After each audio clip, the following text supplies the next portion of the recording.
Good morning, Honorable Judge, respect opponents, and my fellow debaters. My name is Kirani Salsabila from SMA Negeri Jogoroto, and today I proudly stand here on the propositionist side. Let me begin with a simple question. If someone falls into a hole, will we punish them for falling or will help them climb out? Ladies and gentlemen, gambling addiction is not just a crime, it is a social illness. And illnesses are not cured by locking people in cells, but by giving them treatment, guidance, and a second chance. The mission today is this House would give social service and skill training for gambling offenders rather than imprisonment. We, as the provision, define it clearly. Gambling offenders are individuals who violate gambling laws because of addiction or economic desperation. Social service means mandatory community work such as cleaning public space, assisting social programs or charity service. Skill training refers to the government support programs that provide practical skills for work of entrepreneurship. And rather than imprisonment means that offenders should be rehabilitated, not jailed. First, imprisonment creates bigger problems instead of solving them. When gamblers are jailed, they often meet worse criminals, learn worse behaviors, and commit even more dangers.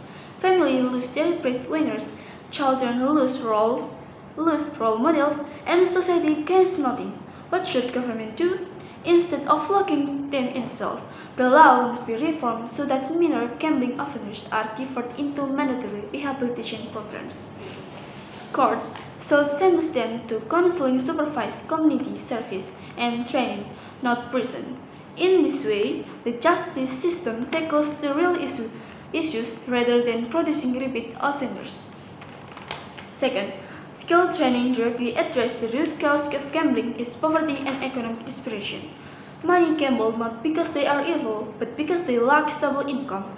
By equipping them with employable skills, whether in digital literacy, mechanics, culinary arts, or small business, the state gives them a real alternative to implement this to government. The government can partner with vocational school, training centers, and NGOs. Every offender should undergo at least 6 months of skill programs with certification at the end.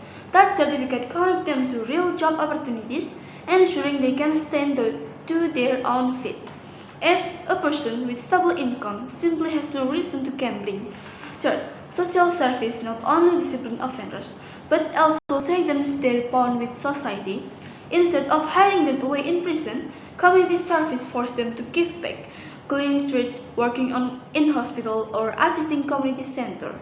It teaches offenders empathy and responsibility, but this must not be random or symbolic. The government should set up structured programs supervised by local authorities. Offenders would report weekly progress, and their house of community service would be logged and verified in this way. Society can witness their transformation directly, and trust can be rebuilt step by step. Finally, rehabilitation is more cost-effective than prison.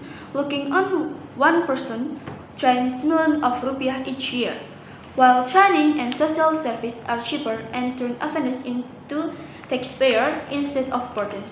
The government can redirect part of the prison budget into a rehabilitation fund to pay for training and counseling, ensuring both efficiency and transparency. Ladies and gentlemen, the truth is clear. Prison does not cure addiction, does not solve poverty, and does not heal families.